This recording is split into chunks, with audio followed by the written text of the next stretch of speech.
So I thought I'd just start off by thanking Victoria at the Leadership Academy and also Corinna, just the team there who we've been working with to set up today's session. So thank you to them. They've obviously done a great job. There's quite a few of you here. So my name's John Williams. I'm what we call an Apprenticeship Development Manager at Manchester Metropolitan University. So part of my role is to work across our apprenticeship programs to both support employers to engage with them, identify suitable candidates and support those candidates through the application process. But then also to continue working alongside those employers once you're up and running on the programme with us to make sure you've got up-to-date information on how your apprentices are progressing, any issues and things like that. So I'm joined today also by my colleague Paul. So just want to... Hi, yeah, I do a very similar role to John, and we've both got a really big focus on healthcare and the NHS in particular. So yeah, really pleased to be here today. Yeah. So just to give you a bit of an overview of what we're going to be sort of talking through today is obviously specifically the Chartered Manager Degree Apprenticeship in Health and Social Care, which we're working with the Leadership Academy on. We're going to give you some of the background to the university, our delivery and apprenticeships. We'll go through the programme in a reasonable amount of detail, also about how you can engage with it, the kind of roles which are suitable. And also go through when our sort of future cohorts might be for you, and I should have plenty of time at the end for questions. So I'm reasonably assured that most of you on the session today will be quite well versed in apprenticeships and possibly degree apprenticeships. So we're not going to go into too much of the background on those, but I thought it'd be useful just to give you, for some of those who haven't necessarily worked with Manchester Metropolitan before, some of the background to our delivery. So we started delivering degree apprenticeships in 2015. We were one of the first universities in the UK to do so, and that was on digital apprenticeships. But I think it's fair to say that we've had quite rapid growth since then over the last 5 or 6 years. We're now in a position where we're working with over 450 different employers. And we have almost 2,000 students studying at the university as part of apprenticeship programs. So, we're a large institution of 38,000 students, but certainly our apprentice population are growing and also a very important part of that for us.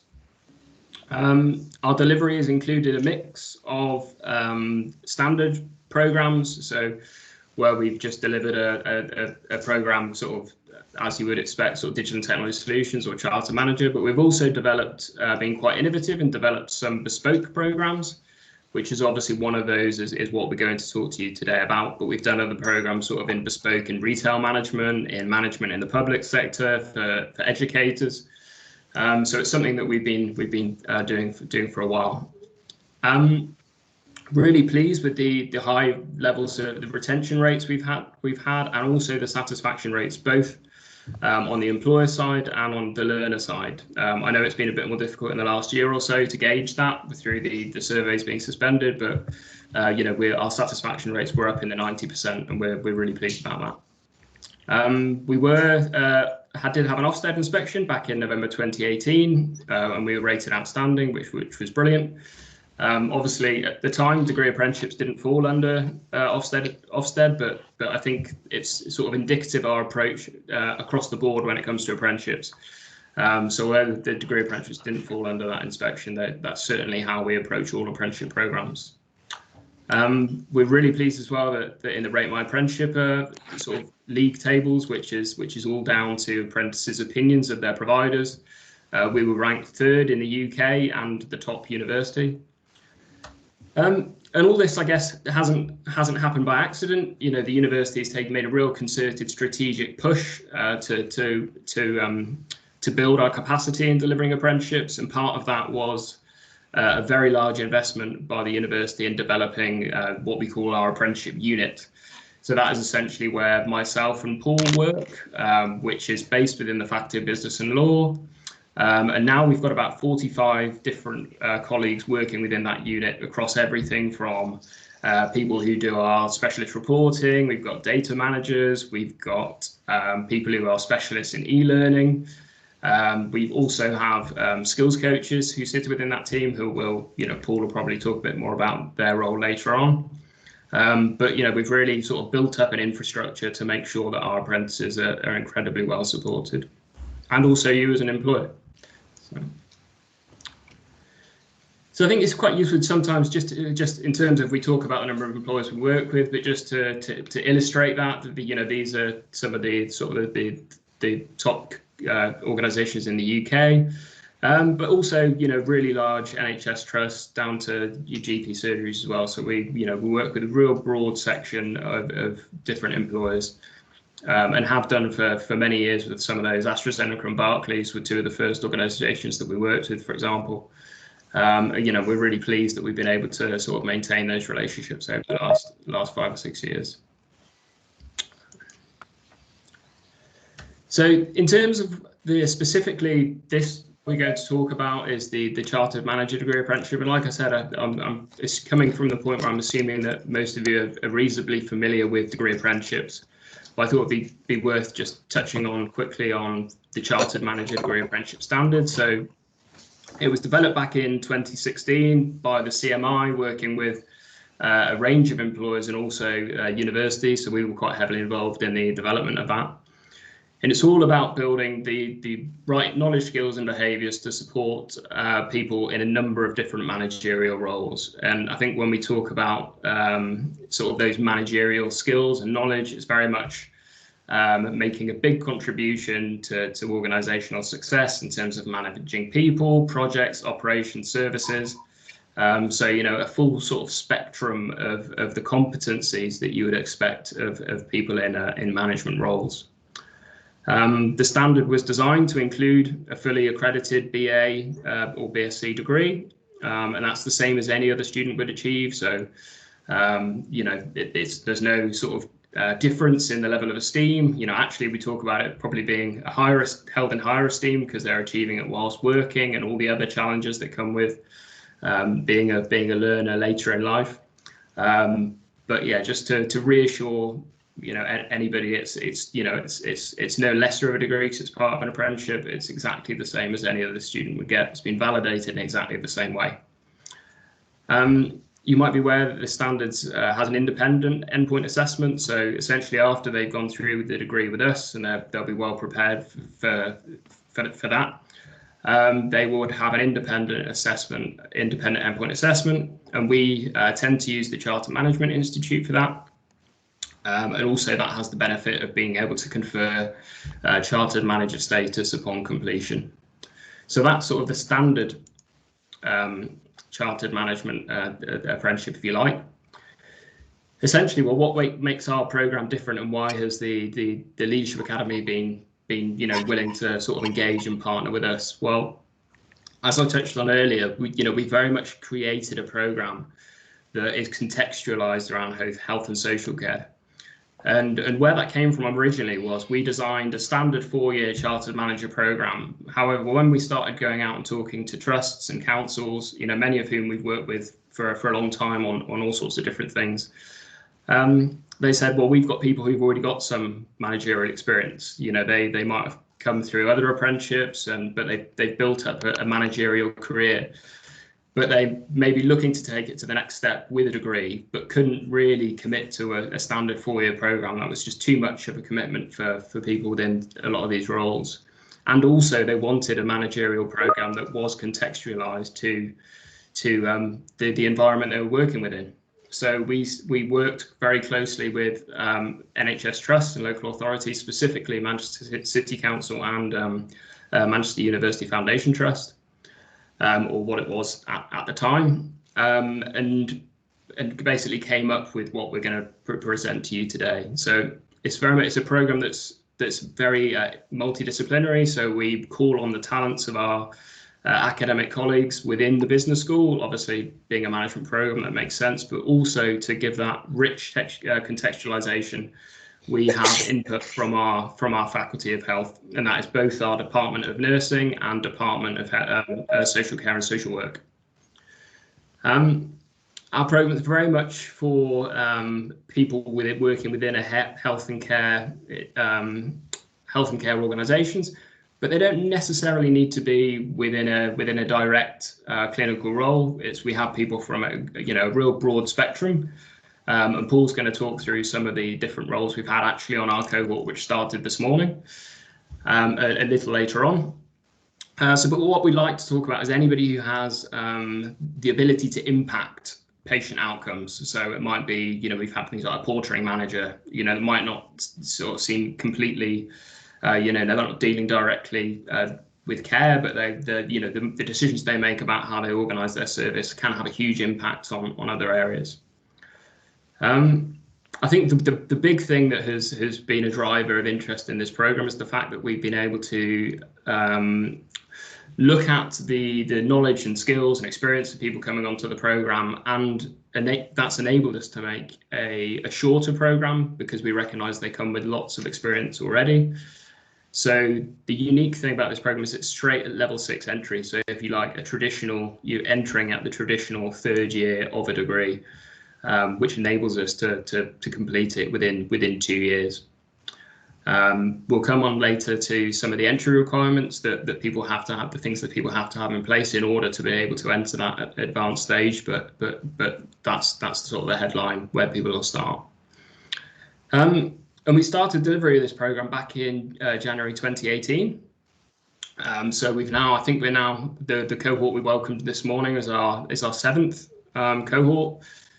So we've currently got, including those the 26 that started this morning, 160 on program, and 66 have already completed. So I think we've had 3 rounds of endpoint assessments. The first was at the beginning of last year, and so 66 have already successfully gone through the program. And we're working with 31 different employers. That's a mix of local authorities, health trusts, private medical providers, and also GP surgeries as well. So a real broad section there. So this is the point. I'm hoping we are going to be able to show you a short video with one of my colleagues who leads the program. So please, I'm gonna have to. Somebody do let me know if you can't hear any sound. We've got the sound, but we haven't got the visual. What, Paul? Sorry. We did have some sound, but we haven't got the video. So. Okay. What I might just quickly try and do is try and share my screen. I'm assured by Google that this should work perfectly.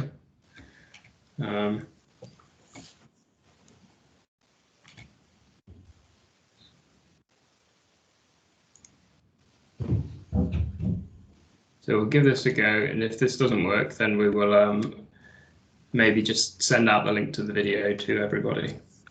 It might be working, John. Pardon? It's working. The Chartered Management Degree Apprenticeship in Health and Social Care has been running since January 18. We started offering this as a means by which middle managers can upskill. Some of them may have had diploma level qualifications in their initial training, so this offers a degree apprenticeship which enables them to develop their skills in critical thinking and analysis. The Chartered Management Degree Apprenticeship is work-based, so they come into university for 12 days a year in the first year. We've seen a great deal of personal development and empowerment. People who perhaps thought they couldn't do a degree have suddenly realised that yes, I can do this. We've had some quite remarkable results. The support received has been really good, from the course tutors to the course lead and our one-to-one business associates that we've worked with. They've given us a lot of knowledge and support to do the course. I would recommend the apprenticeship for employers. It's a good way of getting your staff involved in the wider operational level within a trust or any organisation. It gives them an ability to have an insight into more detail of the levels of management, the levels that decisions are made at and why decisions are made. I've learned a lot about the workforce, about supporting the workforce, about coaching and mentoring staff, being a supportive employer, and I've changed the type of manager that I am.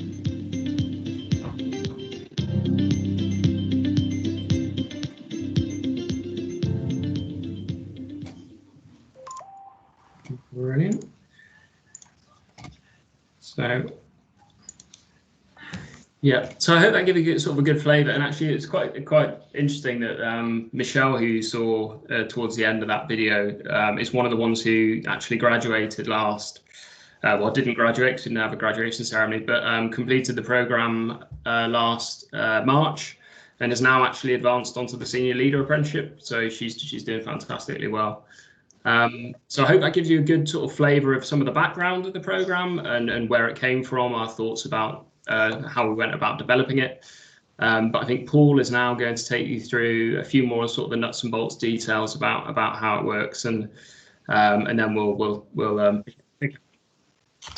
Great, thanks, John. So this slide's really just going to tell us a little bit about why we think our programme is different. As John said, it's a 2-year programme with level 6 entry. So what that means in practice is that your apprentices will have 12 days a year at university. We tend to offer optional workshops, so they have the opportunity to come in and do one-to-one sessions with their skills coach and lecturers on assignments and projects if they need that. We have down here that it's supported by blended online learning. Of course, at the moment, all the learning is online, but we do hope at some point later in the year, touch wood, that will change and we'll be able to go back to face-to-face and online as well. So when your apprentices come on, they typically do a 2-day induction, and on average it's about 3 days per 15 credit units. And I guess the reason we're here today and the reason we're really excited about the new structure of the course is because for the very first time, it's going to be integrating the Mary Sequel programme as a part of this degree. So we're massively excited, and we think there's quite a lot of synergy between ourselves and what the NHS Leadership Academy is trying to achieve. In terms of the assessment itself, our lecturers and our employers, we kind of felt that examinations weren't the right assessment method for our apprentices.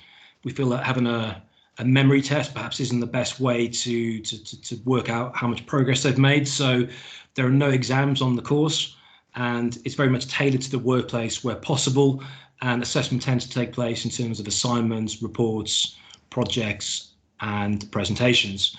And I guess underpinning this as well is throughout the course, your apprentices will be given a dedicated skills coach, and the skills coach would remain with your apprentices and their line managers for the duration of the programme. And that would include termly 3-way progress reviews between the apprentice, the employer in the form of the line manager and the mentor, and the apprentice themselves. And we can tend to find that this kind of model really works. Okay. I'm not going to discuss every single unit we have, but this slide illustrates the structure of the course.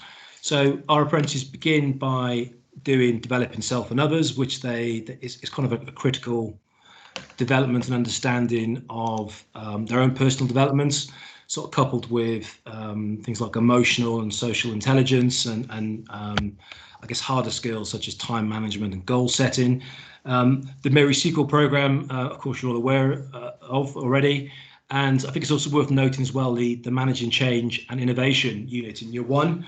As John said, this morning we were involved in an induction for our January cohorts, and I guess one of the reoccurring themes we were getting from our apprentices was that more and more they were having to manage change in the NHS and in healthcare, whether that was enforced change from things like the pandemic and COVID, or whether it was sort of evolutionary change in terms of managing digitalization, demographic change, in terms of the local area, or just ways of working locally. So it's a really strong first year. And I guess that then moves into the Year 2, where they'll look at the key principles. Then there's also the portfolio and the work-based project, which we'll talk about in a moment. And the portfolio is where the apprentice gets the opportunity to gather a portfolio of evidence that demonstrates how they've met the occupational competency over the course of the apprenticeship. And we always finish off with a synoptic work-based project. And I'll give you some really great examples of that in a moment. And as you can see, again, on the right-hand side, all this is underpinned by skills coach support and portfolio reviews. So even though your apprentice will move from unit to unit with different lecturers from business and law and health, they'll have a dedicated skills coach who will be with them as part of that journey throughout. So once your apprentice has completed this 2 years, they will achieve a degree, they'll have the apprenticeship, they'll have the chartered management status with the CMI, and they'll also have the Mary Sequel Programme Award. So they'll actually get 4 qualifications from this programme. And as you can see, we've got really high achievement rates. So 95% of our apprentices achieved a distinction or a merit in their endpoint assessments, and also a first or a 2-1 classification in their degree. And I think that's really testament not only to the fact we've got some really outstanding lecturers and great skills coaches. It's also, I think, due to the fact that we work with employers really well to make sure we get the right people with the right motivation and backgrounds onto the course itself. And I personally think that the way apprenticeships are structured, so you have that mixture of academic knowledge and application in the workplace, I personally think it's a really powerful way of learning, and that also contributes towards some of our success there. Other things we're really proud of is the fact that 75% of our cohorts are women. So in terms of diversity, I think that's punching well above the national average for a management course. And we're also really proud of our apprentices in terms of some of the projects they've done. And in terms of impact, they've been able to demonstrate that they've improved patient care, they've been able to save lives and also save money. So some of those impacts are really at the core of what the NHS is trying to do in terms of delivering a really good service to the British public. And here's our examples. And again, I'm not going to read all 3 of them, but 3 really interesting synoptic projects. So the first one was to do with the Strategic Ambulance Divert Project. And I guess the headlines from that was that we had a reduction in handover delays, and that project resulted in an additional 867 hours of ambulance time in the local area. So in terms of patient care, I think that's fantastic.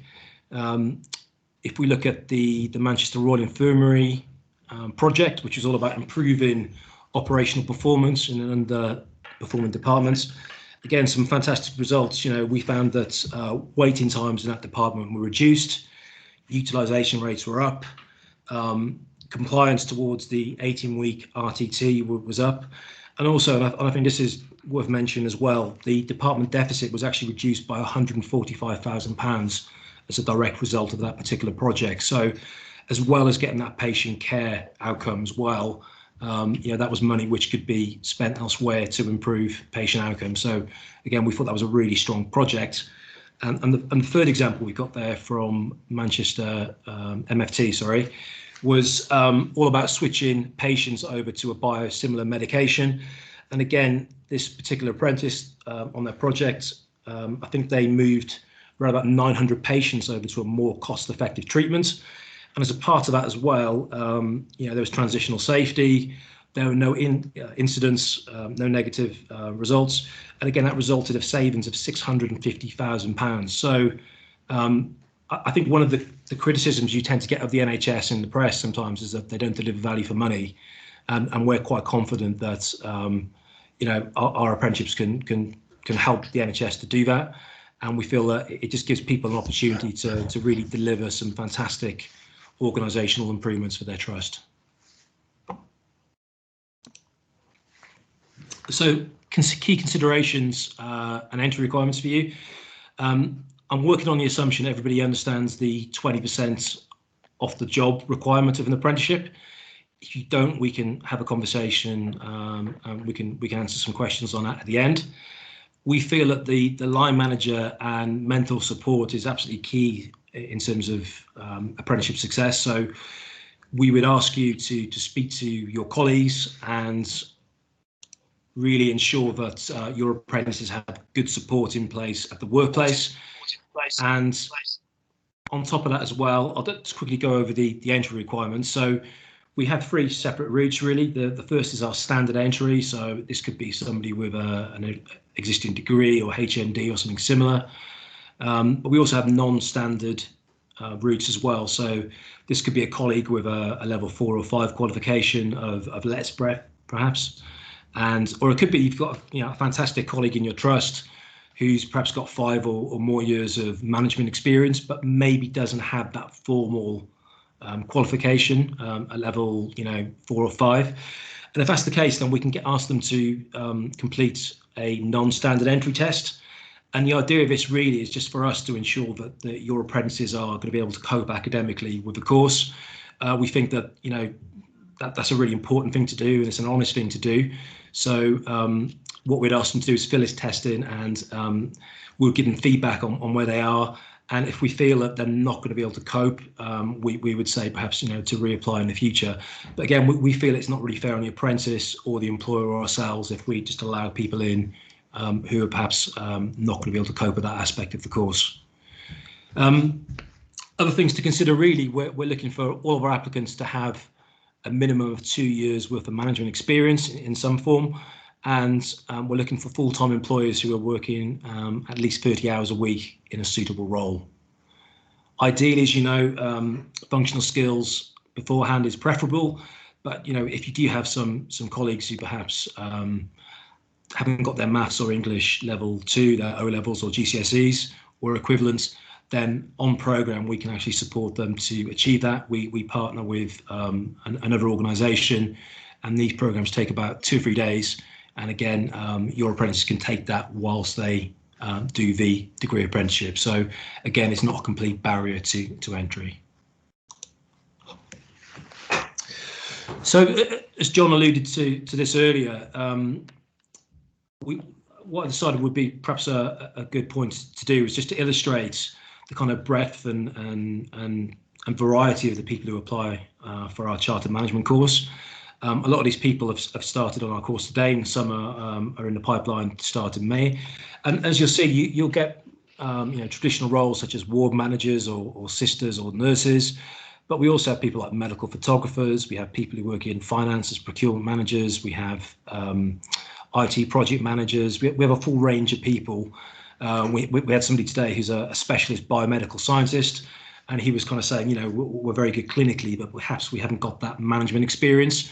And one thing we get from everybody is that they're looking to increase their management skills, whether they're clinical or non-clinical. They tend to be quite ambitious in terms of wanting to reach that next level on the career path. And also, they're usually quite passionate about sort of drive and improvement and performance in their trust. And I guess one of the great things about the course is when the apprentices get together is usually when they go for a coffee or a virtual coffee today, and you get people from different departments, different roles, talking about what it is they do. And quite often we find people, even in the same trust, we had somebody on a welcome call who were actually on the same corridor, who'd actually never met each other. So again, it gets that dialogue going.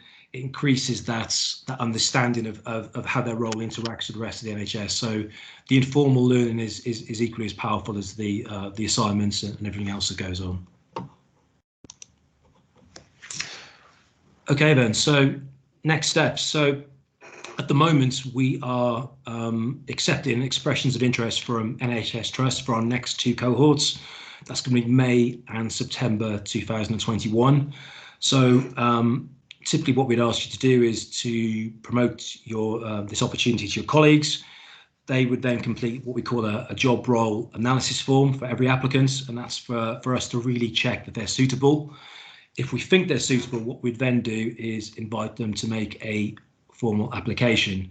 Now, the way we can do this would depend on how you like to work yourself. So one method is that you as the employer would recruit internally, and at the end of the recruitment cycle, you would hand us over the forms and the details of your colleagues.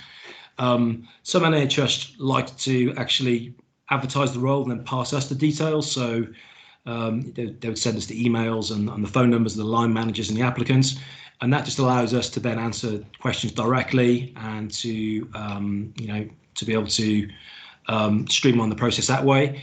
Or another option for you as well is to work together strategically. So if you feel that there's a part of your trust which would benefit from upskilling or an increase in management experience, then again, we're happy to have a one-to-one with you and discuss how we might partner on that. So I think that's it in terms of the process options. The deadline for the May cohort is going to be initially the 1st of March 2021. So we've got about 6 or 7 weeks.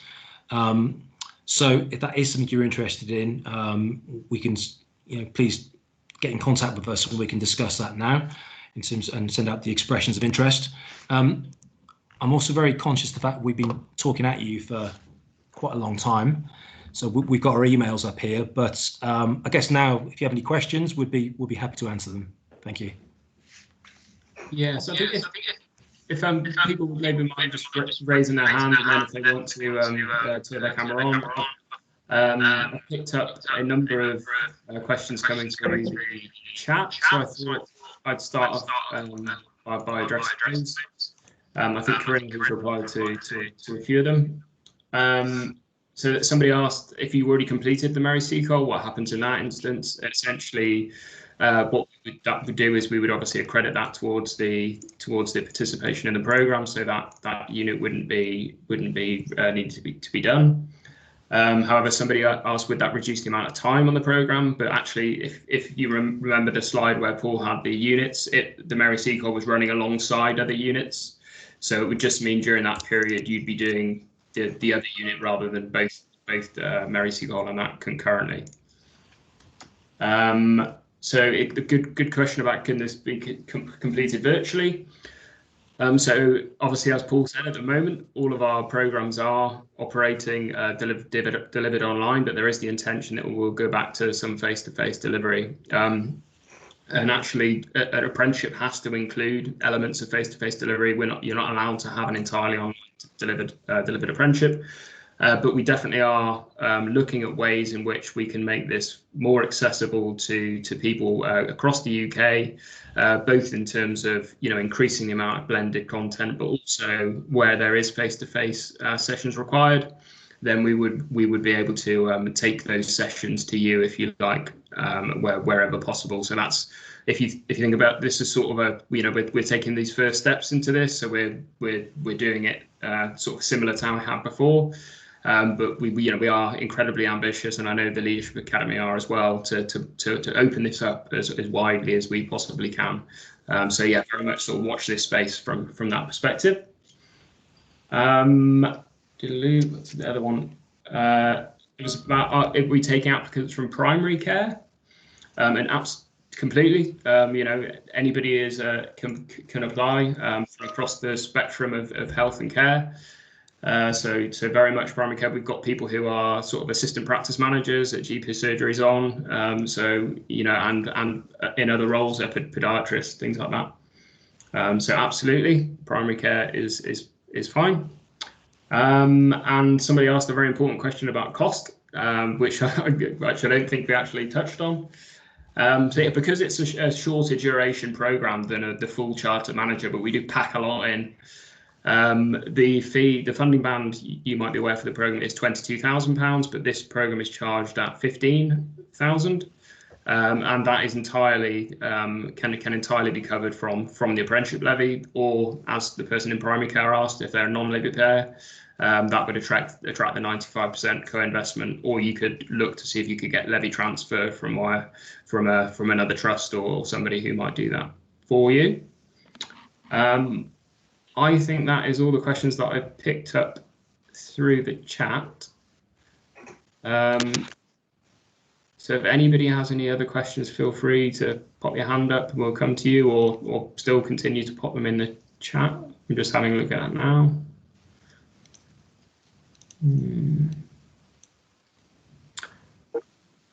So somebody asked whether the Mary Seacole would count towards the off the job, and yes, absolutely it would. So participating in that, obviously with all the caveats, as if there's the online activities elements and things like that, as long as they're being conducted in working hours, then that's absolutely fine to count towards off the job.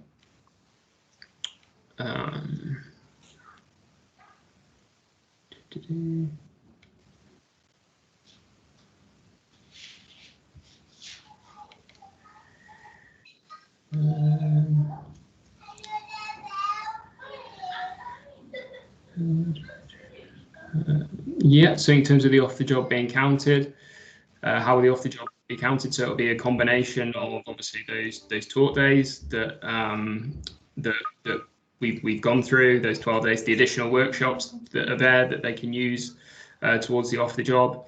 As Paul said, things like the work-based assignments. You know, we're trying to make everything as relevant to the workplace as possible. So we don't want people doing pieces of work for the degree that don't have any value to you as an employer. So we really want them to take the theory away, you know, see how it works in your organization and make sense of the operations or things that you're doing using that theory. So we really, you know, that the time spent doing that, researching, sort of networking with colleagues to find out the information, all that are things that can be pulled back into the off the job time, and hopefully it will be time that you give to the apprentice, but also brings value back to you as an organisation. Yeah, and John, if I could just interject there. Sorry, I can't see the meeting chat, so I've no idea what questions have been asked. Okay. But yeah, in terms of the off the job, like I said, we encourage people to just, this is why we ask for strong line management and mentors. So your dedicated skills coach will have quarterly reviews with the line manager and the apprentice themselves. So quite often that will involve, as well as asking what they've been doing in the workplace, it will be discussing the recent academic units and also discussing how those academic units could be applied. So, you know, we've had apprentices who've every single unit have tried to improve an aspect of their part of the NHS. So, you know, if you're doing innovation and change, it could be, okay, well, we've got a new way of working, you know, new technology coming in, or a new resourcing model. Again, if you're applying that in the workplace, we always say that the area between university and work tends to be quite grey, so that we usually find that off the job isn't a problem for our apprentices, because they can just apply it. You know, it's very applicable, it's very work based, and I think, as you saw with the synoptic projects at the end, you know, it's very much focused on delivering tangible benefits for your NHS trust. It's not just an academic piece of work. So we wouldn't have any worries about people being able to complete that. Yeah, just having another look at the chat. So somebody's asked, I briefly mentioned the senior leader. Paul, do you want to just bring the slides down, just so we... Oh, yeah, sorry, yeah. Yeah, so the senior leader. So essentially the senior leader apprenticeship is sort of the level 7 equivalent of the level 6 chartered manager, but that's currently undergone and currently in the process of undergoing quite a lot of change in terms of that standard. So although we have delivered it in the past, we're waiting to see what that looks like in the future before making any decisions on that. But I know the senior leader is also something that the Leadership Academy are looking at from their side. So I'm sure they'd be able to send you more information as well. Oh yes, so somebody's asked about the entry test. So essentially, there's, as Paul went through, so there's sort of three routes to coming onto the program. One, if you've already got a previous degree. The second is if you've already got a level 5 diploma or a level 5 equivalent qualification of sufficient breadth. So like a HND or a foundation degree. And then the third one is if you are coming in almost purely on experience. So we look to have sort of 5 years plus of management experience, you know, in that instance. So the task that we would set is a 1,500 word assignment that consists of 3 500-word reflections, one on project management, one on stakeholder engagement, and one which requires you to do a brief environmental analysis using Pestle, which is a very, very common management sort of tool. So, you know, it just enables us to see how people write and get an idea of the sort of the level they're at, because the last thing we want to do is have people coming onto the program and finding it, so actually this isn't what I was expecting. But also similarly, we understand there are lots of people coming to the program who haven't studied at quite that level before, but do have a huge amount of experience, so we don't want to preclude them, and we have lots of support in place for people in that position in terms of extra study skills, sessions on referencing, all sorts of things.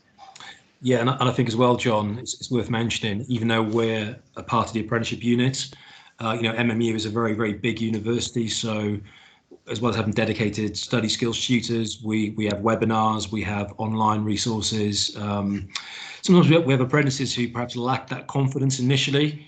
And then, as they go on, they get that support, they find that they are able to do it, and they do some really fantastic work. So we have a whole dedicated team of people who can support the academic side of things. Yeah. So I've just seen somebody's asked the question about the 12 days face-to-face, are they undertaken in blocks? Well, the way it works currently is each unit's got 3 days, but they're done over a 3-week period, but 1 day a week for those 3 weeks. That's the traditional way it's been delivered. But as I mentioned, we are looking at the way we deliver the program across the board in terms of making it more light touch for people who are further away from Manchester. But my understanding is probably for the May cohort at least that will still be the delivery method for that cohort. But we'll be looking at other things as we go further forward. So in terms of, somebody's asked when are we taking EOIs for September 21 starts, and the answer is now. So feel free to get in touch with either myself or Paul on the email addresses that went on. I'll tell you, we put I'm sure that they can be distributed afterwards, but I'll also pop them in the chat now so people have them. That's fine.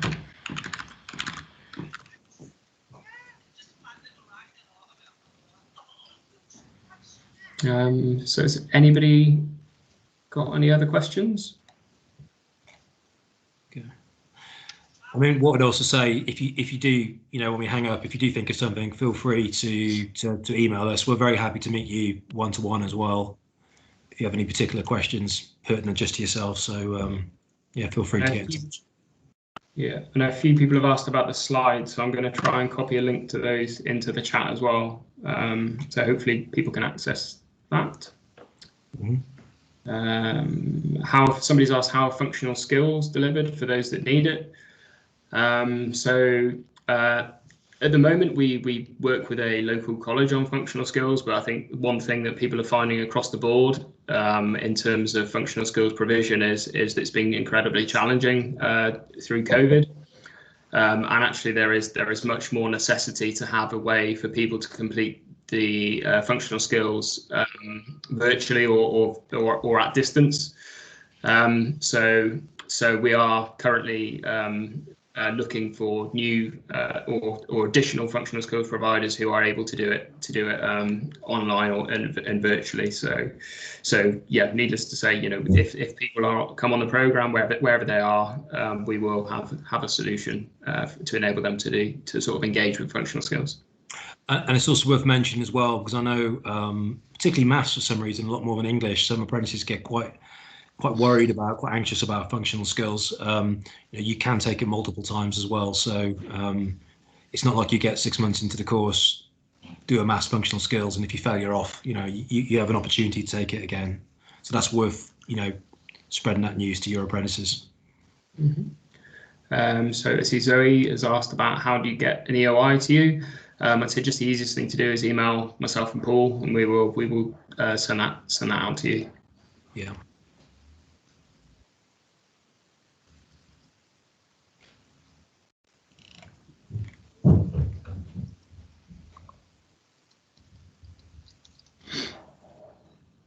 I'd see Liz has pointed out in the chat as well that the Health Education England has commissioned free functional skills learning, so which is great. Okay, brilliant.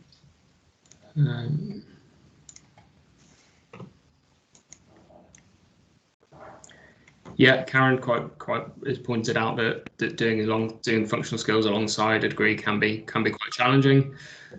So yeah, some people find it is something, maybe especially when we have cohorts that are occurring quite regularly, that it might be an idea to do the functional skills first before coming onto a later cohort.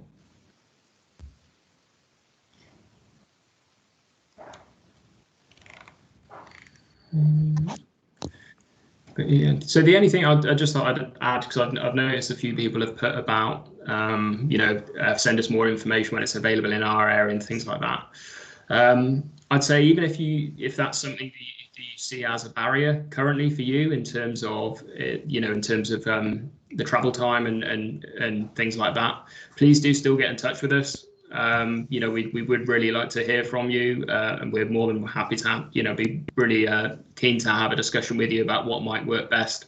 I think from our perspective, as we're sort of starting this journey to take our program to a new audience and sort of create new opportunities for everybody, the more we can learn about what will best suit you and what will work for you best, it'll be really valuable information for us. So really, feel free. We would really welcome sort of that discussion with you about what it is that you exactly need and the best way that delivery could work for you.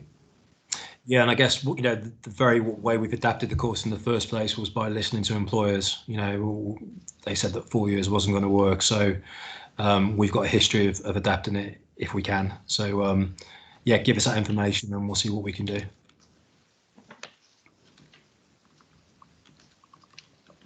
Just popping emails in the chat again, just because I know a couple of people, I think they might have got lost a bit further up the chain. I can always put the presentation up as well at the end with the emails on the end. Mm-hmm. And is it worth also, John, putting our the Chartered Management Health web link on there as well, so people can get through to it? Yeah, that's a good idea. Yeah. So there's obviously lots of information on our website as well. So I will put the link.